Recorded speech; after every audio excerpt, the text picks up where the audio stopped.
আসসালামু আলাইকুম প্রিয় শিক্ষার্থী বন্ধুরা, আশা করি ভালো আছো। আমরা আইডিয়াল কলেজ ভার্চুয়াল ক্লাসরুমে এলাম আবার কেমিস্ট্রিতে। আমরা তো পড়ছিলাম রসায়ন দ্বিতীয় পত্র। নিশ্চয়ই মনে আছে আমরা কেমিস্ট্রি দ্বিতীয় পত্রের জৈব রসায়ন পড়ছিলাম। জৈব রসায়ন ইতিমধ্যে জৈব রসায়নের শ্রেণীবিভাগ তোমরা জেনেছ।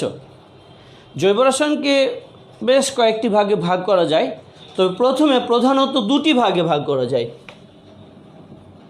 জৈব যৌগসমূহকে প্রথমত দুটি ভাগে ভাগ করা যায়, একটা হচ্ছে অ্যালিফ্যাটিক,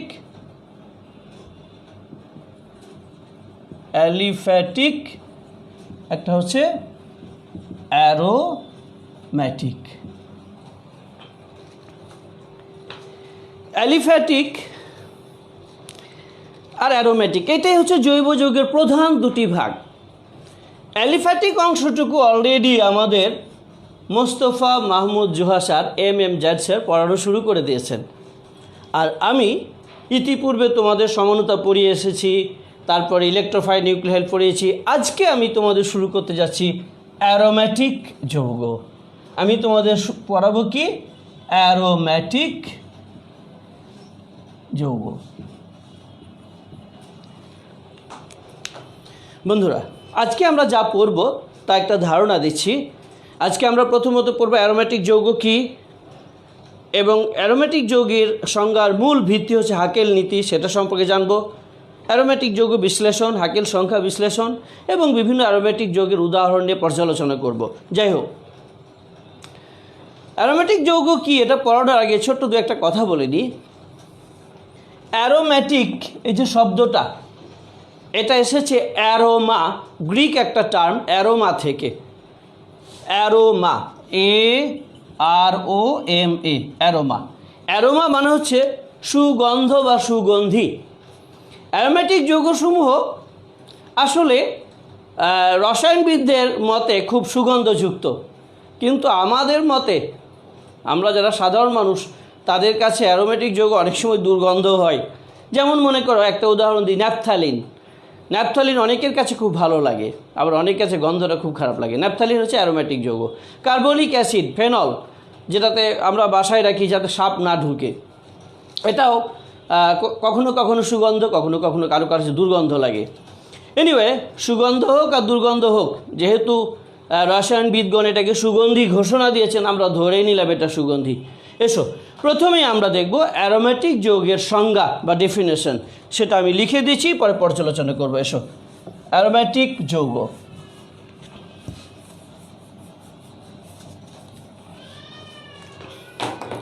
বন্ধুরা, অ্যারোম্যাটিক যৌগের সংজ্ঞাটা আমরা দেখি। অ্যারোম্যাটিক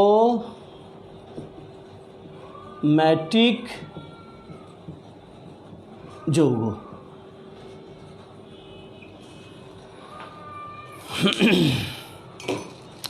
সংজ্ঞাটা আমি লিখছি, লিখার পরে পর্যালোচনা করব ইনশাল্লাহ।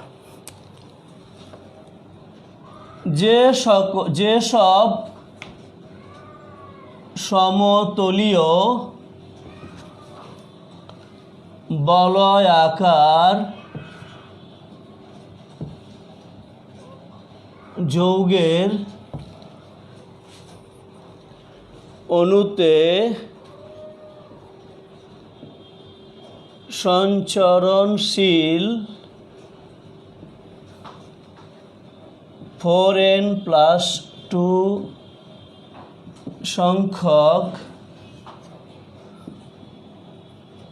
পাই ইলেকট্রন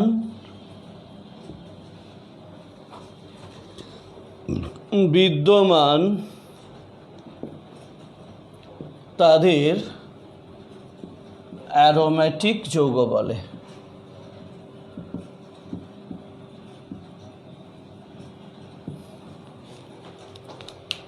এসো, আমরা এটা একটু পর্যালোচনা করি। সংজ্ঞাটা তোমাদের কাছে খুব স্পষ্ট হয়নি, তবে কিছুক্ষণের মধ্যে ইনশাল্লাহ স্পষ্ট হয়ে যাবে। এখানে কয়েকটা টার্ম আছে, আমরা এটা ক্লারিফাই করি। এই যে সমতলীয় বলয়াকার, সঞ্চরণশীল, 4n+2 সংখ্যক, পাই ইলেকট্রন, এই চারটি টার্ম আমরা যদি এক্সাম্পলটা বলে নিই তোমাদের আগেই। অ্যারোমেটিক যৌগের উদাহরণ তোমরা সব থেকে সুপরিচিত হচ্ছে যেমন বেনজিন আমাদের কাছে পরিচিত, যার সংকেত হচ্ছে C6H6। এটাকে গাঠনিক সংকেত এভাবে দেখায়, CH double bond CH single bond, CH double bond CH single bond, CH double bond CH single bond. এটা হচ্ছে আমাদের অ্যারোমেটিক যৌগের উদাহরণ। আচ্ছা, এখন আমি সংজ্ঞাটা একটু পর্যালোচনা করে আরেকবার রিভাইজে যাচ্ছি। প্রথমেই সমতলীয় বলয়াকার। প্রিয় শিক্ষার্থীবৃন্দ, অ্যালিফ্যাটিক যৌগ দুই প্রকার হতে পারে, একটা হচ্ছে চাক্রিক মুখ বন্ধ, আর একটা হচ্ছে মুখ খোলা, অর্থাৎ মুক্ত শিকল, বদ্ধ শিকল। কিন্তু অ্যারোমেটিক যৌগ শুধুমাত্র এক প্রকারই, সেটা হচ্ছে বদ্ধ শিকল, বলয়াকার। এই যে বলয় দেখতে পাচ্ছ না, বেনজিনের গঠনটা হচ্ছে বলয়ের মতো। কেমন বলয়াকার? সমতলীয়, অর্থাৎ এই 6টি কার্বন হাইড্রোজেন একটা তলে থাকে, যেটাকে চ্যাপ্টা বলা হয়। অনেকে বলে চ্যাপ্টা আকৃতির, মানে একটা তলে আছে। গেল, তাহলে বৈশিষ্ট্য হচ্ছে সমতলীয় বলয়াকার, 1 নাম্বার একটা বৈশিষ্ট্য। দ্বিতীয়ত আসছি আমি পাই ইলেকট্রনের কথাটাতে। পাই, কার্বনের সঙ্গে কার্বন যদি একক বন্ধন থাকে তাহলে সেটাকে সিগমা বন্ধন বলে। কার্বনের সঙ্গে কার্বন যদি দ্বিবন্ধন থাকে তাহলে একটা সিগমা একটা পাই। কার্বনের সঙ্গে কার্বন যদি ত্রিবন্ধন থাকে একটা সিগমা, বাকি দুটি পাই। অর্থাৎ বন্ধুরা, যদি যত বন্ধন আছে অল সিঙ্গল বন্ডস আর সিগমা বন্ড, সমস্ত একক বন্ধন হচ্ছে সিগমা বন্ধন। কিন্তু যদি দ্বিবন্ধন বা ত্রিবন্ধন থাকে তাহলে একটি হবে সিগমা, বাকিগুলি হবে পাই। তা আমরা বেনজিনের ক্ষেত্রে দেখো, তোমরা লক্ষ্য করো, এখানে 3টি পাই বন্ধন আছে। এই যে এখানে এটা হচ্ছে একটা পাই বন্ধন, এখানে একটা পাই বন্ধন, এখানে একটা পাই বন্ধন, 3টি পাই বন্ধন। আরেকটি কথা বন্ধুরা, এই পাই বন্ধন কয়টি পাই ইলেকট্রন আছে? আমরা জানি একটা বন্ধন গঠনে 2টি ইলেকট্রন প্রয়োজন হয়। তাহলে 3টি বন্ধনে কয়টি পাই ইলেকট্রন আছে? 3 দুগুণে 6টি। এই যে এখানে 4n+2 এর মান হবে 6।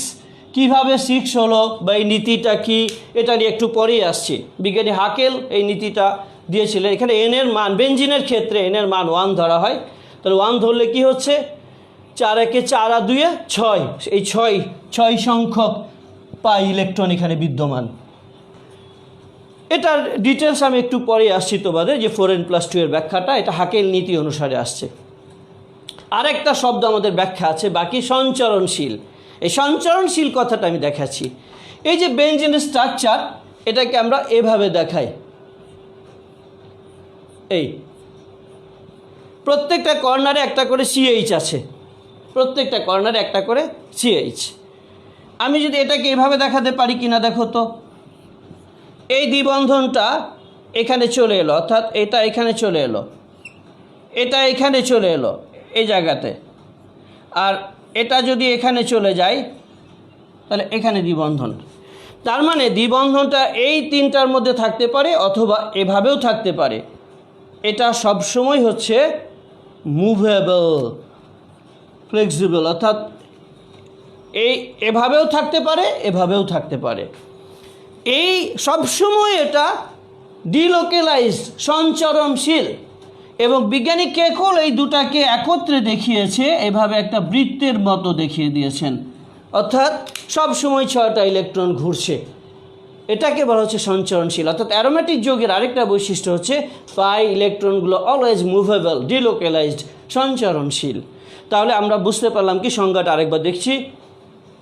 যেসব সমতলীয় বলয়াকার যৌগের অণুতে সঞ্চরণশীল 4n+2 সংখ্যক পাই ইলেকট্রন বিদ্যমান তাদের অ্যারোমেটিক যৌগ বলে। যেমন বেঞ্জিন একটা উদাহরণ, আরও আছে, আমরা সেগুলোতে আসছি পরে। এখন আমি বন্ধুরা তোমাদের যাচ্ছি এই যে 4n+2 এর ব্যাখ্যাতে। এটাকে আমরা বিজ্ঞানী হাকেল এই নীতিটা দিয়েছিলেন যে অ্যারোমেটিক যৌগে পাই ইলেকট্রন সংখ্যা হবে 4n+2। আমি এখন হাকেল নীতি কি সেটাতে যাচ্ছি, চলো সেখানে যাই।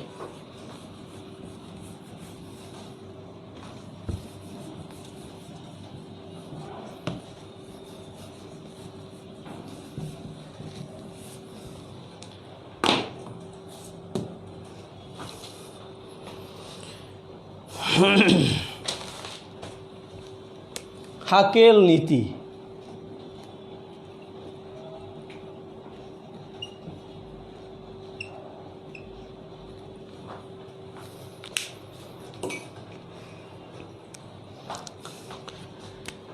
আমরা হাকেল নীতির সংজ্ঞাটা আগে লিখি, তারপর ওটা বিশ্লেষণ করবো ইনশাল্লাহ।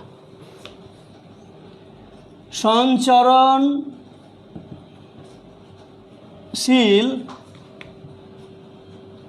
পাই ইলেকট্রনের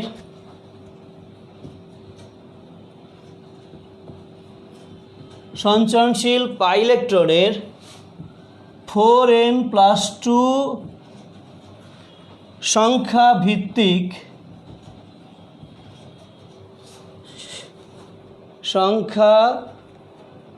ভিত্তিক অ্যারোমেটিক যৌগের সংজ্ঞাকেই হাকেল নীতি বলে।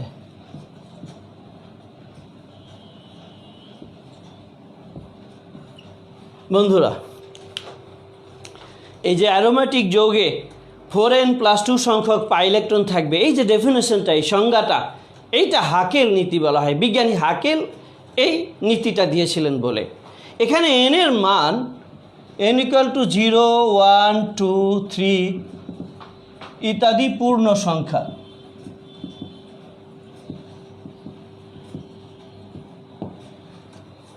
আর এই n এর মান এটা ধরে যে ইলেকট্রন সংখ্যা পাওয়া যায় সেটাকে বলা হয় হাকেল সংখ্যা। এই হাকেল সংখ্যাগুলো একটা দেখি। n এর মান আমি ধরলাম, আর পাই ইলেকট্রন সংখ্যাটা দেখি। পাই ইলেকট্রন n যদি 0 হয়, n এর মান যদি 0, আমাদের 4n+2 নীতিটা কি? 4n+2। n এর মান যদি 0 হয়, 4 × 0 + 2 = 2 হবে। n এর মান যদি 1 হয়, 4 × 1 = 4 + 2 = 6। n এর মান যদি 2 হয়, 4 × 2 = 8 + 2 = 10। n এর মান যদি 3 হয়, 4 × 3 = 12 + 2 = 14। এই যে 2, 6, 10, 14 এই ইত্যাদি যে সংখ্যা, এগুলোকে বলা হয় হাকেল সংখ্যা। হাকেল সংখ্যা। আমরা অলরেডি 3টা গুরুত্বপূর্ণ জিনিস শিখে গেছি। নাম্বার 1 অ্যারোমেটিক যৌগ কী, নাম্বার 2 হাকেল নীতি কী, আর নাম্বার 3 হাকেল সংখ্যা কী। এই 2, 6, 10, 14 এগুলো হাকেল সংখ্যা। তোমাদের পরীক্ষার সময় বিশেষ করে MCQতে, ভর্তি পরীক্ষাতেও কয়েকটা সংখ্যা দিয়ে দিল, 4টা সংখ্যা নিয়ে বলা হলো এর মধ্যে কোনটা হাকেল সংখ্যা নয় অথবা কোনটা হাকেল সংখ্যা বটে। আমি একটা টেস্ট করব তোমাদের, তোমরা বলবে যে এর মধ্যে কোনটা হাকেল সংখ্যা বটে বা নয়। আমি যে পরীক্ষাটা দিচ্ছি, দেখ ছোট্ট টেস্ট, তোমরা কমেন্টে জানাবে, দেখি কে কে মনোযোগ দিয়ে ক্লাস করছে। বোঝা যাবে যে তোমরা ক্লাসটা ফলো করতে পারছো কি না। আমি কমেন্টে এখানে দেখব। এসো। 18, 22, 24 আর 26। আমি 4টা সংখ্যা দিয়েছি, 18, 22, 24, 26। এর মধ্যে একটি কিন্তু হাকেল সংখ্যা নয়। এই 4টার মধ্যে একটি হাকেল সংখ্যা নয়, আর 3টা হাকেল সংখ্যা আছে। আমার প্রশ্ন, এর মধ্যে কোনটি হাকেল সংখ্যা নয়? এই চারটির মধ্যে কোনটি হাকেল সংখ্যা নয় এটা তোমরা কমেন্টে আমাকে জানাবে। আমি দেখব কে কে সঠিক উত্তর দিতে পেরেছে।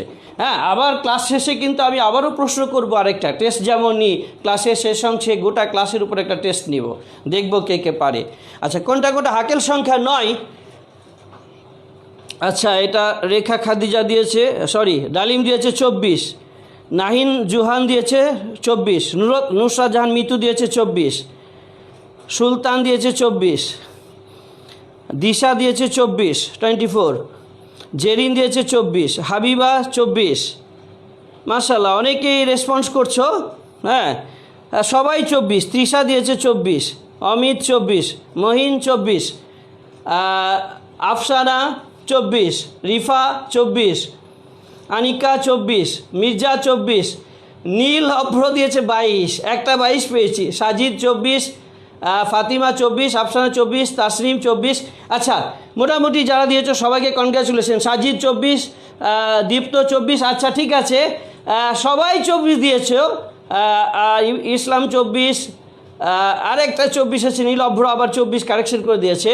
এনিওয়ে, চন্দ্রিমা সরকার 24। আচ্ছা, ধন্যবাদ তোমাদের সবাইকে যারা অংশগ্রহণ করেছো, অনেক কমেন্টস করেছো, আমি সবার নাম বলতে পারছি না। কনগ্রাচুলেশন যে তোমরা সবাই অংশগ্রহণ করেছো এবং উত্তর সঠিক দিয়েছো কিনা এবার দেখি আমরা। তবে ম্যাক্সিমাম উত্তর দিয়েছে 24, একজন শুধু 22 দিয়েছিল, পরে আবার সে কারেকশন করে দিয়েছে। এনিওয়ে, এবার আমরা মিলাই উত্তর ঠিক কিনা। দেখো, উত্তর ঠিক কিনা মিলাতে গেলে সাধারণত আমাদের নীতি হচ্ছে যে 4n + 2 = ধরতে হবে 18। এটা ঠিক কি না কীভাবে বুঝবো? এবং 18 যদি পূর্ণ, এর মান যদি পূর্ণ সংখ্যা হয় তাহলে হাকেল সংখ্যা হবে। তাহলে 4n সমান হচ্ছে 18 - 2, দ্যাট মিনস 16। অতএব n হচ্ছে 4, তাহলে এটা হাকেল সংখ্যা বটে। ঠিক তেমন আমি যদি এটা 4n + 2 = 22 ধরি, তাহলে n এর মান 5 আসবে, পূর্ণ সংখ্যা। 4n + 2 যদি আমি 26 ধরি, তাহলে n এর মান আসবে 6। এখন এইভাবে গাণিতিক হিসাব করে বের করা এটা সময় সাপেক্ষ। তোমাদের আমি একটা শর্টকাট মেথড বলে দিই। শর্টকাট মেথড হচ্ছে এই সংখ্যাকে 2 দিয়ে ভাগ করবে, ভাগ করে যদি অড হয়, বিজোড় হয়, তাহলে হাকেল সংখ্যা, আর যদি জোড় হয় তাহলে হাকেল সংখ্যা নয়। দেখো, খুব শর্টকাট মেথড। তোমার এমসিকিউ পরীক্ষায় তুমি 30 সেকেন্ডের মধ্যে অ্যান্সার দিতে হবে তোমাকে, দ্রুত। 18কে 2 দিয়ে ভাগ করলে 9, হাকেল সংখ্যা। 22কে 2 দিয়ে ভাগ করলে 11, হাকেল সংখ্যা। 26কে 2 দিয়ে ভাগ করলে 13, হাকেল সংখ্যা। 24কে 2 দিয়ে ভাগ করলে 12, জোড়। এটা হাকেল সংখ্যা নয়। তাহলে এটাই ছিল তোমাদের অ্যান্সার। তোমরা প্রায় সবাই সঠিক অ্যান্সার দিয়েছো, কনগ্র্যাচুলেশন। তার মানে তোমরা ক্লাসটা ফলো করছো এবং বুঝতেও পারছো। ধন্যবাদ তোমাদের মনোযোগের জন্য তোমাদেরকে কনগ্র্যাচুলেশন। আমি যাচ্ছি পরে, এখন একটা বিশ্লেষণে যাচ্ছি, একটা কোনটা অ্যারোমেটিক যৌগ আর কোনটা অ্যারোমেটিক যৌগ নয়, এ ধরনের একটা পর্যালোচনায় যাই। চলো।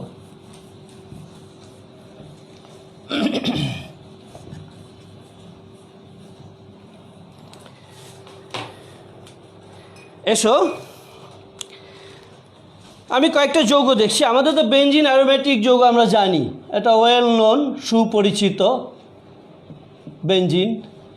আবার দেখো পিরিডিন, এটার নাম, এটা হচ্ছে পিরিডিন। এটার নাম হচ্ছে ন্যাপথালিন, যেটা আমরা কাপড়ে দিই পোকামাকড় যাতে না আসতে পারে। আর এটা হচ্ছে সাইক্লোবিউটাডাইন। 4টা যৌগ আছে দেখো। এটার নাম বেনজিন। কি নাম? বেনজিন। এটার নাম পিরিডিন। এটার নাম ন্যাপথালিন। আর এটা হচ্ছে সাইক্লোবিউটাডাইন।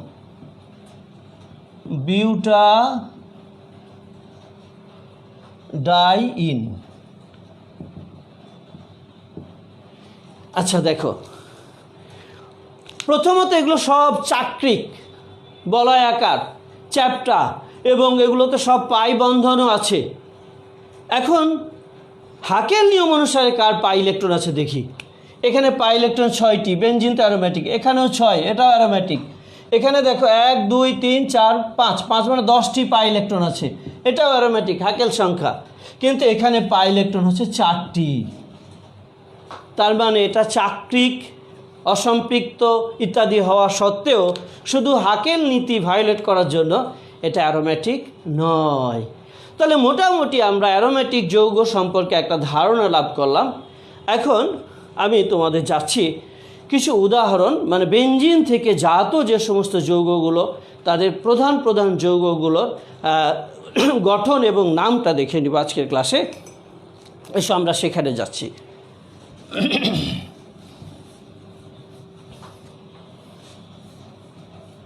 এসো, বেনজিন, আমি শুধু বেনজিনে এঁকে যাই কয়েকটা। এটা বেনজিন, এটা বেনজিন, এটা বেনজিন, এটা বেনজিন, আরও কয়েকটা বেনজিন আঁকছি। ভাবছো স্যার এত বেনজিন কেন আঁকছেন আজকে? বেনজিনই হচ্ছে গ্র্যান্ড মাদার অ্যারোমেটিক যৌগের, মাদার না, গ্র্যান্ড মাদার, দাদি। এই বেনজিন থেকে জন্ম হয়েছে যাদের অনেক সন্তান সন্ততি, তাদের আবার অনেক সন্তান সন্ততি, এই নিয়ে অ্যারোমেটিকের বিশাল পরিবার, মানে কয়েক লক্ষ সদস্য। হ্যাঁ, তাই বেনজিন থেকে যারা প্রধান সন্তান অর্থাৎ প্রথম সন্তান, তাদেরকে একটু চিহ্নিত করব তোমাদেরকে। এসো, আমি একটি করে মূলক যোগ করব এখানে। আর যৌগটার নাম কি হয় দেখো, এখানে হাইড্রোজেন, প্রত্যেকটা কর্নারে একটা করে কার্বন আছে, একটা করে হাইড্রোজেন আছে বেনজিনের। একটা হাইড্রোজেন সরে গিয়ে যদি একটা মিথাইল ঢুকে যায়, তাহলে এটার নাম হবে টলুইন। বেনজিনের জাতক, বেনজিন থেকে জন্ম হয়েছে। একটা হাইড্রোজেন সরে গিয়ে যদি OH ঢুকে যায়, এটার নাম হবে ফেনল। ফেনল, এটাকে কার্বলিক অ্যাসিড বলে, সাপ তাড়াতে ব্যবহার হয়, অ্যারোমেটিক যৌগ। এখানে যদি NH2 ঢুকে, এটাকে অ্যানিলিন বা অ্যামিনো বেনজিন, এটাও টলুইন বা মিথাইল বেনজিন, অ্যানিলিন। এখানে যদি হাইড্রোজেন সরে গিয়ে NO2 ঢুকে, নাইট্রো বেনজিন, নাইট্রো বেনজিন। এখানে যদি COOH কার্বক্সিল মূলক ঢুকে, নাম হচ্ছে বেনজয়িক অ্যাসিড। এখানে যদি একটা CHO ঢুকে, নাম হচ্ছে বেনজাল ডিহাইড, বেনজাল ডিহাইড। এখানে যদি NO2 ঢুকে, নাম হচ্ছে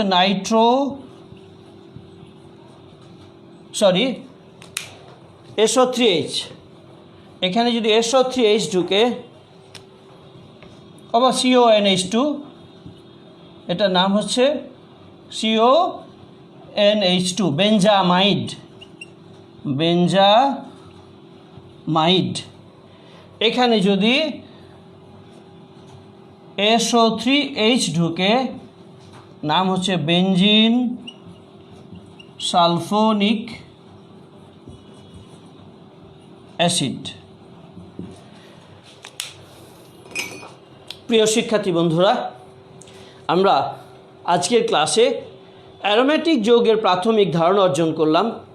অ্যারোমেটিক যৌগ কী, হাকেল নীতি কী, বিভিন্ন হাকেল সংখ্যা কী, এবং বিভিন্ন অ্যারোমেটিক যৌগের কোনটা অ্যারোমেটিক যৌগ বটে এবং কোনটা নয়, এবং বিভিন্ন অ্যারোমেটিক যৌগের প্রাথমিক যে যৌগগুলো তাদের উদাহরণ নিয়ে আলোচনা করলাম। আমার আজকের ক্লাস প্রায় শেষ। এখন আমি তোমাদের একটা ছোট্ট টেস্ট করব। হ্যাঁ, আজকের ক্লাসটা কেমন ফলো করলে তার উপর একটা টেস্ট। হ্যাঁ, টেস্টের পরে আজকের ক্লাসটা শেষ হয়ে যাবে।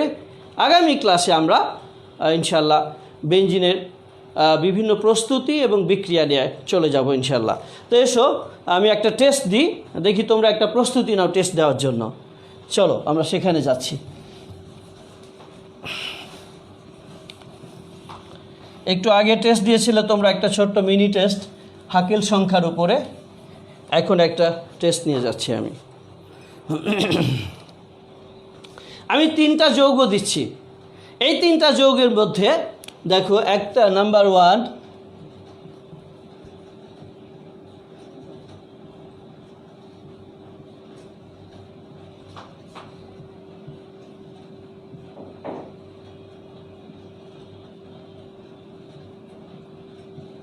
এই যৌগটার নাম হচ্ছে অ্যানথ্রাসিন।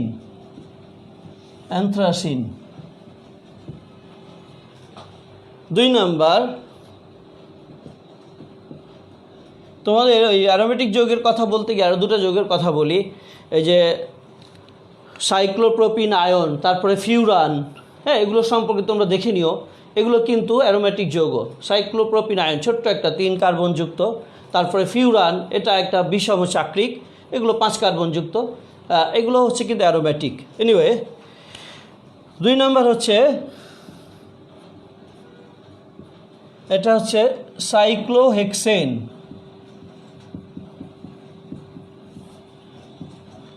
3 number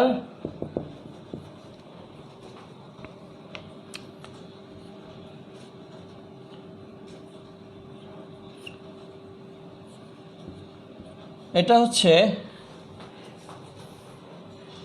cyclo octa টেট্রাইন।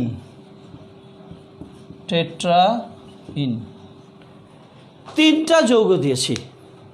আমার প্রশ্ন, এর মধ্যে একটি অ্যারোমেটিক আর 2টি অ্যারোমেটিক নয়, কোনটা সঠিক? X 1 2, Y 2 3, Z 1 3, X Y Z. এই 3টার মধ্যে আমার প্রশ্ন হচ্ছে যে কোনটি অ্যারোমেটিক নয়? কোনটি অ্যারোমেটিক নয়? কোনটা অ্যারোমেটিক যৌগ নয়? অর্থাৎ এর মধ্যে 2টি অ্যারোমেটিক যৌগ নয়। কোনটা সঠিক উত্তর এটা তোমাদের এখন বলতে হবে। এক্স ঠিক না ওয়াই ঠিক না জেড ঠিক? দেখি কে সঠিক উত্তরটা দেয়। আমি তোমাদের উত্তরের অপেক্ষায় থাকলাম, দেখি। হ্যাঁ, উত্তর এসে গেছে। মিরাজ ফুয়াদ দিয়েছে ওয়াই, নাহিন দিয়েছে ওয়াই, সুলতান দিয়েছে ওয়াই, জেরিন দিয়েছে ওয়াই, তিশা দিয়েছে Y, Sajid Y, Habiba Y, Anika Y, Jannatul Ferdous Y, Tabian Islam Y, Mohin Y, Nusrat Y, হ্যাঁ, Disha Y, Anika Y, Sanjida Akter Y, Dalim Y, Fatima Y, Mitu Y. মাশাআল্লাহ, তোমরা দেখছি একজন জেড দিয়েছে, আর তাসনিম ওয়াই, ম্যাক্সিমাম ওয়াই, শুধু একজন দিয়েছে জেড। আচ্ছা, এসো আমরা দেখি কোনটা সঠিক উত্তর। কোনটা সঠিক এটা আমরা একটু দেখি। দেখো, এটা অ্যারোমেটিক কিনা দেখি আগে। প্রথমে একটা একটা করে টেস্ট করি। এখানে দেখো 1 2 3 4 5 6 7, 7টি পাই বন্ধন আছে। 7টি পাই বন্ধন আছে মানে হচ্ছে 14টি পাই ইলেকট্রন, যা হাকেল সংখ্যা। 14কে 2 দিয়ে ভাগ করো 7 হবে, অর্থাৎ হাকেল সংখ্যা। এটা অ্যারোমেটিক। সাইক্লোহেক্সেন, এখানে কোনো পাই বন্ধন নেই, বিধায় এটা অ্যারোমেটিক নয়। প্রথম শর্তই করছে। মনে রেখো, সাইক্লোহেক্সেন কিন্তু অ্যালিফ্যাটিক চাক্রিক যৌগ সাইক্লোহেক্সেন, তাহলে এটা অ্যারোমেটিক নয়। এটা হচ্ছে সাইক্লো অক্টাটেট্রাইড, এটা পাই বন্ধন আছে, চাক্রিক, সব ঠিক আছে, কিন্তু একটা সমস্যা, সেটা হলো এই যে এখানে 8টি পাই ইলেকট্রন আছে।